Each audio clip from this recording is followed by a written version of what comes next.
हम में से बहुत से लोग जानते हैं कि मुश्किल हालात में जानवर नाकाबिले यकीन हिम्मत दिखाते हैं और लोगों की मदद करते हैं। आज हम आपको कुछ ऐसी वीडियोस दिखाने वाले हैं जिसे देखकर यकीनन आप हैरान रह जाएंगे। तो दोस्तों वीडियो को स्टार्ट करते हैं। दोस्तों आप जानते हैं बिल्लियां और कुत्ते अज़ली दुश्मन हैं, लेकिन इन दोनों बिल्लियों ने एक माजूर कुत्ते की मदद करने का फैसला किया। इन्होंने अपनी जान को खतरे में डालकर कुत्ते को दोनों तरफ से सहारा देते हुए चलाया, जिसकी पिछली दोनों टांगें टूट गई थी और वो रोड पर बेबस पड़ा था। लोग आमतौर पर आवारा कुत्तों से दूर रहते हैं, लेकिन ये आवारा कुत्ते आपकी हिफाजत भी करते हैं।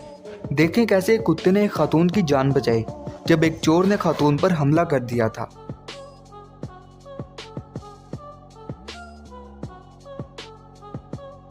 दोस्तों एक वफादार कुत्ते ने जब देखा कि इसका मालिक पानी में डूब रहा है तो इसने फौरी तौर पर पानी में छलांग लगा दी और अपने मालिक को बचा लिया।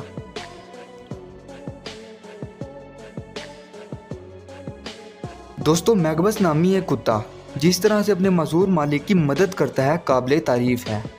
दोस्तों ये आदमी माजूरी की वजह से अपनी व्हील चेयर तक नहीं चला सकता, लेकिन इसका कुत्ता एक इंजन के तौर पर काम करता है और व्हील चेयर चलाने में मदद करता है। दोस्तों इस कुत्ते को किसी ने ऐसा करने की ट्रेनिंग नहीं दी, बल्कि ये कुत्ता कुछ इंसानों के मुकाबले में ज़्यादा हमदर्द और इंसानियत पसंद है। दोस्तों इसी के साथ हमारी वीडियो एंड होती है। वीडियो अच्छी लगी है तो चैनल को सब्सक्राइब लाजमी करना। मिलते हैं अगली वीडियो में। अल्लाह हाफिज़।